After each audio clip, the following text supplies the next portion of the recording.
Fala pessoal, beleza? Eu sou o Fábio, sejam muito bem-vindos ao canal de Resenhas dos Perdidos no Tempo, onde a gente bate papo e troca ideia sobre quadrinhos, RPG e assuntos relacionados. Então se liga aí que a resenha de hoje já vai começar e o nosso bate-papo de hoje vai ser sobre Castelo Falkenstein. Já falamos do jogo aqui no canal, vou deixar no card aqui para quem quiser conferir, mas como a galera curtiu, teve interesse, pediram para falar um pouquinho sobre as regras do Castelo Falkenstein. Então é isso que eu vou tentar fazer aqui hoje. Eu digo tentar porque eu vou novamente espremer ali, tentar resumir o máximo possível de uma maneira que fique compreensível, porque assim, não que o Castelo Falkenstein seja um sistema estupidamente difícil de aprender e tudo mais. Não, não é isso. Mas ele é um sistema cheio de minúcias, de regrinhas e que, em princípio, ele pode parecer esquisito justamente porque ele não usa o objeto mais comum de todos os RPGs, que são os dados. O sistema do Falkenstein é exclusivamente baseado em cartas, cartas de baralho comum. Então isso, de início, pode causar uma certa estranheza e dificultar um pouquinho o entendimento. Mas da feita que você se acostuma com as regras, você vê que elas não são assim tão complexas, mas claro, elas têm as suas minúcias, elas têm os seus meandros. Então aqui a ideia é tentar resumir isso um pouquinho para vocês, passar os pontos principais aqui do sistema, né, tanto da criação de personagem quanto dos testes padrão, né? Eu não vou esgotar, claro, né, todas as regras do Falkenstein aqui. Se vocês quiserem continuar vendo mais sobre o sistema, é só se manifestar aí nos comentários que a gente vai fazendo outros vídeos e tentando esclarecer um pouquinho mais sobre o sistema para vocês, beleza? Mas vamos lá, para a gente começar aqui o nosso bate-papo, vamos falar um pouquinho da criação do personagem, né, do processo de criação do personagem, que também é diferenciado no Falkenstein. Aqui a gente primeiro não vai ter uma ficha, né, que também é outra coisa extremamente comum em todos os RPGs. Claro, se você procurar na internet, você vai encontrar fichas do Falkenstein, mas elas não são fichas oficiais. Elas facilitam, elas ajudam, mas a proposta do jogo é justamente você escrever um diário. E nesse diário do seu personagem, você vai não só relatar as aventuras que você viver, mas também vai relatar coisas pessoais, né? Você vai mergulhar na psique do seu personagem e você vai começar esse diário justamente apresentando o personagem. E isso vai servir como ficha. Como assim? Deixa eu começar a mostrar para vocês que eu acho que fica um pouquinho mais fácil de entender. Então olha só, a gente vai mostrar aqui o início da parte de regras do livro, né? Porque quem assistiu o nosso vídeo anterior, eu falei um pouquinho do cenário, mas tem uma metade, um pouquinho menos da metade, do final do livro, que vai de fato entrar na questão das regras. E o grande jogo é como se chama o RPG no mundo do Falkenstein. É toda uma metalinguística que é bem interessante, mas enfim, então ele vai contar aqui um pouquinho como é que eles começaram a elaborar as regras do jogo, né, o Tom Holland e a corte lá, né, da Nova Europa e tudo mais, até que ele chega aqui na parte do personagem. Olha, o que é uma personagem dramática?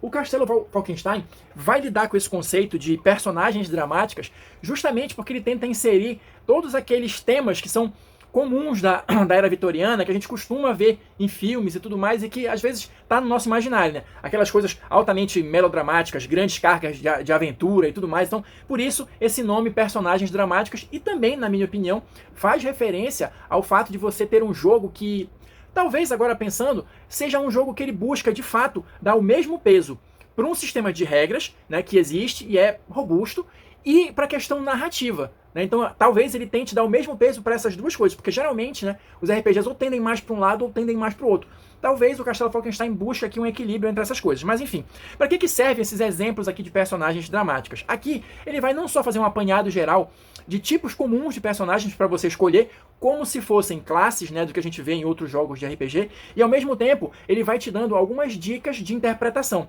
Então, só um exemplo aqui para vocês. Olha, a gente tem aqui, por exemplo, o agente secreto. Então ele vai ter um texto aqui dizendo mais ou menos o que é o agente secreto nesse universo aqui do Castelo Falkenstein. Mas aí depois ele vem com algumas informações de jogo, olha. Naipes fortes. Quais são os naipes fortes desse personagem? Se você escolher fazer um agente secreto, você deveria, em tese, focar nesses naipes aqui. Né? Então ele fala atletismo, tiro, furtividade. Quando eu chegar na parte das habilidades, isso vai ficar mais claro para vocês. Ao mesmo tempo ele coloca aqui, olha, alguns pertences, um equipamento inicial daquele personagem, uma bengala com estoque, engenhocas, revólver, livro de códigos, enfim.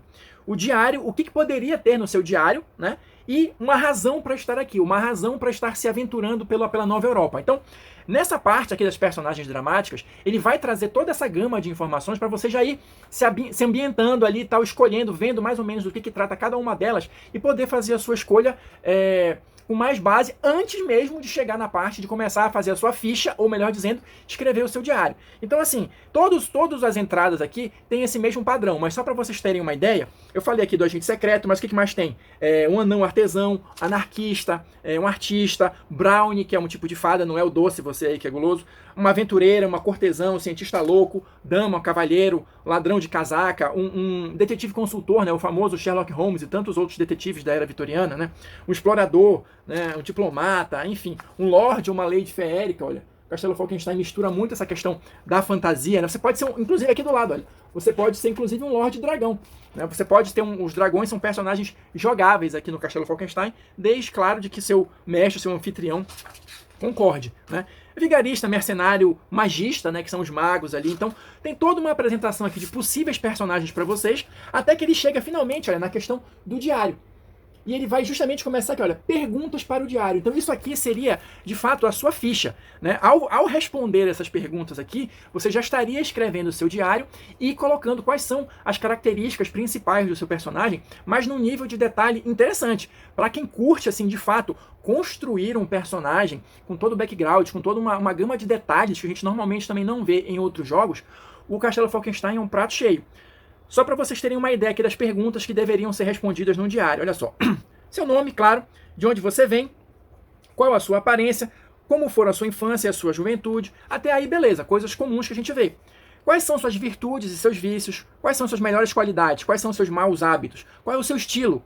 Tipo de traje ou figurino que você prefere? E as peculiaridades especiais que você aparenta ter por ostentar esse estilo. Você é exuberante ou acanhado? Descreva a sua personalidade, descreva as suas predileções, né? O que é realmente importante para você? Qual é o princípio que você mais valoriza na vida? Dentre os seus pertences, qual é a coisa que você mais estima? Quem você mais preza neste mundo? Quem ou o que é a sua nêmese? Quais são as suas alianças? E olha, cada uma dessas perguntas vem com um pequeno texto aqui explicitando ainda mais, né? Dando mais ideias e explorando mais essa questão de você, de fato, construir um personagem, né? O amor, você vai descrever a sua vida romântica também. Você tem que ter aqui, pelo menos, se você não quiser responder nada disso, você pelo menos tem que fazer esse aqui, olha, ambição. Quais são os seus objetivos? Você tem que escolher 3 objetivos no Castelo Falkenstein. Um objetivo social, um objetivo profissional e um objetivo romântico. Repara só numa coisa, eu estou aqui há um tempão já falando dessas perguntas, nada, absolutamente nada disso aqui tem reflexo no sistema. Isso aqui é tudo interpretativo, é tudo para você criar o personagem e tudo para já ir dando uma ideia para você da questão narrativa do jogo. Como você vai dar vida a esse personagem. Nenhuma dessas características, nenhuma dessas perguntas que eu fiz até agora tem a ver com o sistema. Agora, pro finalzinho, é que a gente vai entrar na parte de criação do personagem em termos de sistema. Que ele vai perguntar aqui, olha, no que você é bom, ótimo ou excepcional. Aqui você vai escolher as características que vão nas quais o seu personagem vai se sobressair. E aqui o Castelo Falkenstein ele lida com essa questão de conceitos. Quais seriam os conceitos para você criar o personagem e escolher essas características? Nesse ponto é bacana também que no livro, né, ele vem com um resumo de regras também, que facilita bastante na hora da consulta na mesa. Então, nessa questão dos conceitos, né, do bom, do excepcional e tal, como é que funciona? Cada habilidade sua vai estar atrelada a um conceito. E esse conceito vai ter um valor numérico que a gente vai explicar daqui a pouco. Mas só para vocês já irem se acostumando, olha só. Você pode ser fraco, que vai ter um valor de 2, médio com um valor de 4, bom com um valor de 6, ótimo com um valor de 8, excepcional com um valor de 10 e extraordinário com um valor de 12. Mas para começo de conversa, você não vai ter acesso a esses níveis mais altos.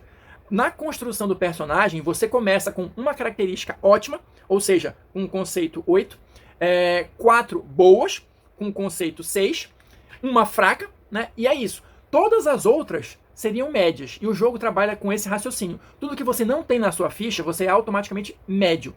Claro que você pode querer aumentar isso. Não quero que a minha melhor habilidade seja só ótima, eu quero ter alguma coisa excepcional.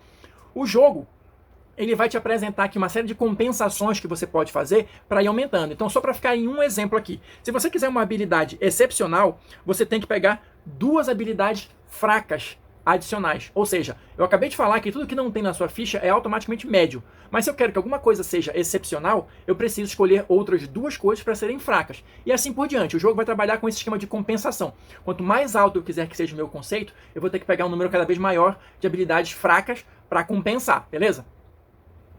Em seguida, o livro vai apresentar aqui, olha, as habilidades típicas da Nova Europa, ou seja, uma lista de habilidades justamente para você escolher no que seu personagem é bom, ótimo, excepcional, etc. São 21 habilidades, mais ou menos 21, porque tem algumas que são exclusivas de determinados tipos de personagem, né? Mas para vocês terem uma ideia, aparência, atletismo, atuação, briga, carisma, olha, a feitiçaria, tá? Que é só para quem é mago. Olha, tanto que diz aqui, as fadas são automaticamente fracas em feitiçaria. Então tem algumas coisas nesse sentido, né? Esgrima, a eterialidade, que é um poder especial que só as fadas podem ter, olha só. Então aqui ele vai dando essas informações aqui, né? Furtividade, enfim. E se vocês prestarem atenção, olha, por exemplo aqui o glamour, que também é só das fadas. Cada uma das habilidades, ó, tem um símbolozinho aqui do lado, que são justamente os naipes do baralho, olha. Todas elas têm um símbolo associado. Como é que funciona isso? Na regra do Castelo Falkenstein, cada naipe está associado a um tipo de ação, a um grupo de habilidades. Então, para vocês terem uma noção, olha só. Copas são as atividades emocionais e românticas. Se eu vou fazer um teste que envolva isso, o melhor naipe é o Copas. Ouros, atividades mentais e intelectuais. Paus, atividades físicas. E espadas, atividades sociais ou relacionadas ao status. Olha só. Isso aqui, quando você está se acostumando com as regras, é extremamente importante e útil, né? Você ter isso à mão. E como é que vai funcionar a questão dos testes? O livro vai ter uma seção aqui, olha, os mecanismos de jogo do Castelo Falkenstein. Então aqui ele vai começar a detalhar a questão dos testes propriamente ditos, mas só para dar aquela ideia geral, um teste padrão. Como é que funciona? Primeiro, estou falando aqui desde o início que o sistema é baseado em cartas de baralho, mas como é que funciona isso na prática? No início de cada sessão, cada jogador vai receber 4 cartas, tá? E à medida que ele for gastando essas cartas, utilizando essas cartas, elas vão sendo repostas. Tem algumas variações em relação a isso, de quantas vezes podem ser repostas e tal, mas vamos ficar aqui no básico, né? Então eu tenho 4 cartas de um baralho normal, embaralhado normalmente ali tal, com os coringas. Então assim, eu vou ter à disposição no início do jogo 4 cartas, e aí dependendo do tipo de ação que eu for fazer, eu vou poder utilizar ou não essas cartas, porque como é que vai funcionar isso aí? Cada vez que eu quiser fazer alguma coisa, algum teste, né, no linguajar do RPG normal, um teste padrão, eu vou ter um nível de habilidade. Então, por exemplo, se a minha habilidade é boa, eu tenho um valor de 6, mas eu quero fazer um feito heróico, como o livro chama aqui, e precisaria de algo além do bom, né? Então, aí sim eu vou começar a fazer o teste, e o teste funciona da seguinte maneira: eu vou descartar as cartas que eu tenho na mão para tentar bater essa dificuldade. Então, por exemplo, se eu estou aqui num teste que eu tenho uma habilidade no nível bom, que é 6, e o narrador decide que eu precisaria de algo excepcional, de um talento excepcional, eu tenho aí uma diferença de 4 pontos, de 6 para chegar em 10. Então, com as minhas cartas, eu posso baixar para tentar ultrapassar essa dificuldade, empatar ou ultrapassar. E aí que o negócio começa a ficar interessante, porque é o seguinte, aí vai entrar em jogo a questão dos naipes, né? Se a minha ação é uma atividade física, por exemplo, é um naipe de paus, e o baralho vai funcionar da seguinte forma: se a carta que eu tenho na mão aqui for de paus também,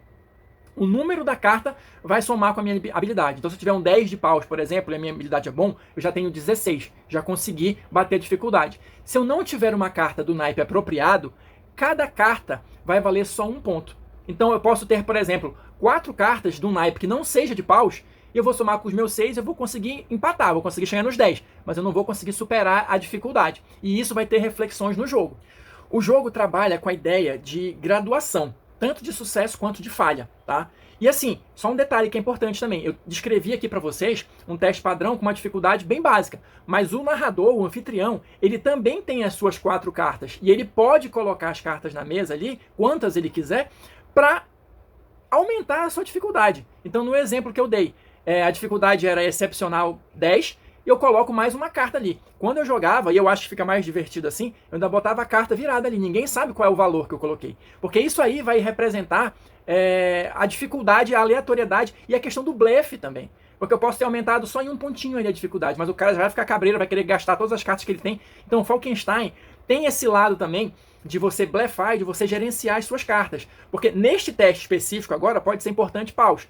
Mas aí eu gasto todas as cartas que eu tenho, né? E no próximo teste, eu não sei quais são as cartas que eu vou receber. Então eu posso ter uma carta ali excelente para um teste social, mas eu vou gastar ali naquele teste que não é social, porque é o necessário para eu conseguir empatar ali o mínimo para conseguir passar. Então tem muito isso também no Falkenstein. Isso talvez seja um pouco complicado de pegar no início. Eu não sei nem se eu estou conseguindo ser claro aqui. Qualquer coisa deixa aí nos comentários. Mas tem esse lance também do blefe e de você saber qual é o melhor momento de guardar aquela carta ou de repente gastar, mesmo que ela não vá ter um valor elevado, né? Que você esteja trocando ela por um valor mínimo ali para conseguir chegar no teste. Então, assim, retornando à questão da graduação. Se eu consigo simplesmente igualar o nível de dificuldade que o mestre colocou, eu tive um sucesso, beleza. Mas o Falkenstein trabalha com atrapalhada, com falha, com sucesso parcial, com sucesso completo e sucesso decisivo. Isso funciona mais ou menos o seguinte, assim, de forma bem simples. Quanto mais eu conseguir ultrapassar a dificuldade, melhor o meu sucesso. Né? O contrário também. Quanto mais distante eu ficar do meu nível de dificuldade, eu posso ter uma falha normal ou uma atrapalhada, que seria o que em outros jogos a gente chama de falha crítica. Então assim, gente, é mais ou menos assim que funciona o Castelo Falkenstein. De novo, não sei se eu consegui ser claro o suficiente, mas se manifestem aí que a gente vai continuando a trocar ideias. E claro, só relembrando, a gente tem aqui diversas outras minúcias, né, envolvendo os testes do Castelo Falkenstein. A gente tem um mecanismo próprio para duelos, né, um combate específico, né, que é o duelo. A gente tem as regras de magia, que também tudo utiliza baralho simples. Se vocês quiserem continuar vendo, né, sobre Castelo Falkenstein, sobre a questão do sistema ou outro aspecto do jogo, é só se manifestar aí que a gente vai fazendo os vídeos, beleza? Então quem acompanhou até aqui, muito obrigado, deixa aí seu like, seu dislike, não deixa de conferir as sugestões que vão aparecer aqui no finalzinho e a gente se encontra na próxima resenha.